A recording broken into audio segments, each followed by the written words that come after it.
கடலில் கிடைத்த பாசுபடிந்த பாறை. உலக புகழ்பெற்ற மரகத நடராஜராக மாறிய அதிசயம். உத்திரகோசமங்கையின் மறைக்கப்பட்ட ரகசியம். ஒரு ஏழை மீனவர். ஒரு கொந்தளிக்கும் கடல். ஒரு மர்மமான பச்சை நிற பாறை. அந்த பாறை இன்று உலகின் மிக அரிய தெய்வீகச் செல்வங்களில் ஒன்றாக வணங்கப்படுகிறது என்றால் நம்புவீர்களா? ஆயிரக்கணக்கான பக்தர்கள் ஆண்டுதோறும் ஒரே ஒரு நாளுக்காக காத்திருக்கிறார்கள். ஒரே ஒரு தரிசனத்திற்காக. ஒரே ஒரு நொடிக்காக. அந்த தரிசனம் யாருடையது தெரியுமா? உலக புகழ்பெற்ற உத்திரகோசமங்கை மரகத நடராஜரின் தரிசனம். ஆனால் இந்த மரகத நடராஜர் எப்படி உருவானார்? ஒரு சாதாரண மீனவரின் வாழ்க்கையோடு இந்த தெய்வீக அதிசயம் எப்படி இணைந்தது? அதன் பின்னால் மறைந்திருக்கும் வரலாறு நம்மை மெய்சிலிர்க்க வைக்கிறது. ராமநாதபுரம் மாவட்டத்தின் புனித மண்ணில் அமைந்துள்ளது உத்திரகோசமங்கை. சிவபெருமான் சுயம்புவாக இலந்தை மரத்தடியில் தோன்றியதாக நம்பப்படும் இந்த தலம் உலகின் மிக பழமையான சிவாலயங்களில் ஒன்றாக போற்றப்படுகிறது. இன்றும் அந்த புனித இலந்தை மரம் பக்தர்களின் கண்முன் நிற்கிறது. இந்த ஆலயத்தின் ஒவ்வொரு கல்லும் ஒரு வரலாறு. ஒவ்வொரு சந்நிதியும் ஒரு ரகசியம். ஆனால் அவற்றையெல்லாம் மிஞ்சும் மகிமை மரகத நடராஜர். ஒரே மரகத கல்லால் உருவாக்கப்பட்ட இந்த அபூர்வ சிலை உலகில் வேறு எங்கும் இல்லை என்று பக்தர்கள் பெருமையாக கூறுகிறார்கள். பல நூற்றாண்டுகளுக்கு முன்பு ராமேஸ்வரத்தில் மரைக்காயர் என்ற சிவபக்தர் வாழ்ந்து வந்தார். வறுமை அவரது வீட்டை விட்டு போகவில்லை. சில நாட்களில் வயிறு நிறைய உணவு கூட கிடைக்காது. ஆனால் அவரது இதயத்தில் இருந்த இறைநம்பிக்கையை எந்த வறுமையாலும் அசைக்க முடியவில்லை. ஒவ்வொரு காலையிலும் சூரியன் உதிப்பதற்கு முன்பே எழுந்து சிவபெருமானை மனமுருகி வணங்குவார். ஈசனே, இன்று என் குடும்பத்தை காப்பாற்ற வேண்டும் என்று கண்ணீருடன் வேண்டிக்கொண்டு தனது சிறிய பாய்மர படகில் கடலுக்குச் செல்வார். ஒரு நாள் வழக்கம்போல கடலுக்குள் சென்றிருந்தார். ஆனால் அந்த நாள் சாதாரண நாள் இல்லை. மதிய நேரம் கடந்தபோது வானம் திடீரென இருண்டது. காற்று வேகமாக வீசத் தொடங்கியது. அலைகள் உயரமாக எழுந்தன. கடல் சீற்றமடைந்தது. சிறிய பாய்மர படகு பொம்மையைப் போல அலைகளில் தூக்கி எறியப்பட்டது. மரைக்காயரின் இதயம் பயத்தில் நடுங்கியது.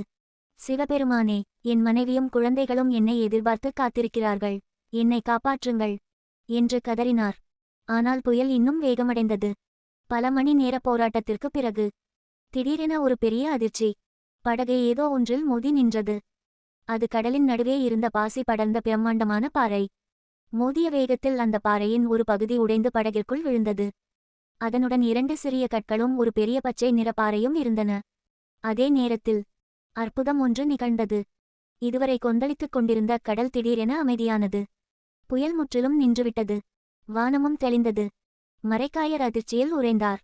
இது சிவபெருமானின் திருவிளையாடலா என்று மனதிற்குள் கேட்டுக்கொண்டார். பல நாட்கள் கடலில் அலைந்த பிறகு மரைக்காயர் உயிருடன் தனது ஊரை அடைந்தார். அவரை கண்ட குடும்பத்தினர் ஆனந்த கண்ணீர் வடித்தனர்.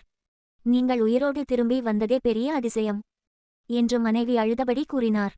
படகில் இருந்த கற்களை யாரும் பெரிதாக எடுத்துக் கொள்ளவில்லை. பாசி படர்ந்திருந்ததால் அவை சாதாரண கற்களாகவே தோன்றின. அதனால் மரைக்காயர் அவற்றை வீட்டின் படிக்கற்களாக பயன்படுத்த ஆரம்பித்தார். நாட்கள் நகர்ந்தன. மாதங்கள் கடந்தன. மக்கள் தினமும் அந்த கற்களின் மீது ஏறி இறங்கினர். மழை பெய்தது. வெயில் அடித்தது. மெல்ல மெல்ல அதன் மேல் இருந்த பாசி நீங்கத் தொடங்கியது. ஒருநாள் காலை சூரியனின் முதல் கதிர் அந்த கல்லின் மீது பட்டது. அடுத்த நொடி அந்த கல் பச்சை நிற ஒளியுடன் பிரகாசிக்கத் தொடங்கியது. மரைக்காயர் அதிர்ச்சியில் நின்றார். இது என்ன அதிசயம் என்று அருகில் சென்று பார்த்தார். அந்த பாறை மரகதம் போல ஒளிர்ந்தது. அவரது உடல் முழுவதும் சிலிர்த்தது. இது ஈசன் கொடுத்த அருள் என்று கண்ணீர் மல்க கூறினார். உடனே மன்னரிடம் சென்று அனைத்தையும் கூறினார். மன்னன் வீரர்களை அனுப்பி அந்த கல்லை அரண்மனைக்கு கொண்டுவரச் செய்தார். இரத்தின நிபுணர்கள் அந்த கல்லை பரிசோதித்தனர். சில நிமிடங்களில் அவர்களின் முகத்தில் வியப்பு தோன்றியது. மன்னா, இது சாதாரண கல் அல்ல, உலகிலேயே அரிதான மரகத கல் என்று தெரிவித்தனர். அரண்மனையே அதிர்ச்சியில் மூழ்கியது. மன்னன் அளவிட முடியாத மகிழ்ச்சியடைந்தார். மரைக்காயரின் நேர்மையையும் பக்தியையும் பாராட்டி அந்த மரகத கல்லின் எடைக்கு சமமான தங்க காசுகளை பரிசாக வழங்கினார். ஒரே இரவில் வறுமை அவரை விட்டு விலகியது. ஆனால் மரைக்காயர் செல்வத்தை விட சிவபெருமானின் அருளையே பெரிதாக நினைத்தார். மன்னனின் மனதில் ஒரு எண்ணம் தோன்றியது. இந்த மரகதத்தில் நடராஜர் உருவம் செதுக்க வேண்டும். ஆனால் அது எளிதான காரியம் இல்லை. அவ்வளவு பெரிய மரகத கல்லை சேதமின்றி செதுக்க யாராலும் முடியவில்லை. இலங்கையிலிருந்து அழைத்து வரப்பட்ட புகழ்பெற்ற சிற்பி ரத்தின சபாபதி கூட அதை பார்த்து வியந்தார்.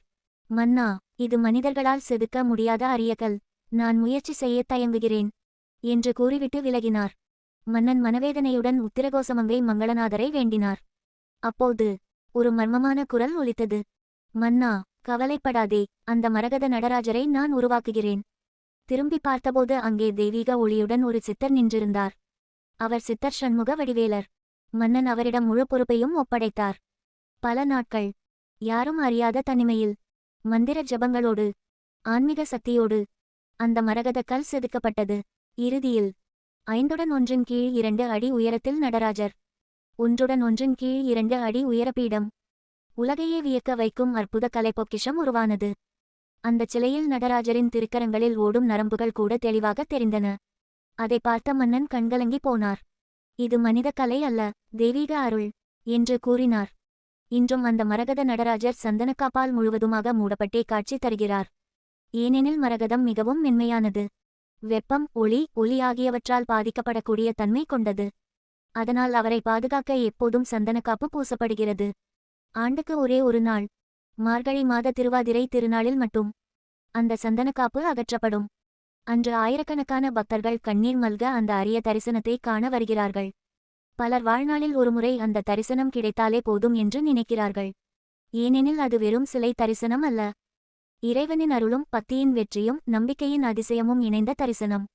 வாழ்க்கை பாடம்: வறுமை மனிதனை சோதிக்கலாம், சூழ்நிலைகள் மனிதனை அலைக்கழிக்கலாம், ஆனால் இறைவன் மீது கொண்ட உறுதியான நம்பிக்கை ஒருநாள் வாழ்க்கையை மாற்றும் அதிசயமாக மாறும். கடலில் கிடைத்த ஒரு பாறை உலக புகழ்பெற்ற மரகத நடராஜராக மாறியது போல, இறைவன் நினைத்தால் சாதாரண வாழ்க்கையும் தெய்வீக வரலாறாக மாறலாம். தில்லை அம்பல நடராஜா. ஓம் நமசிவாய. வாழ்க வளமுடன். இனிய காலை வணக்கம்.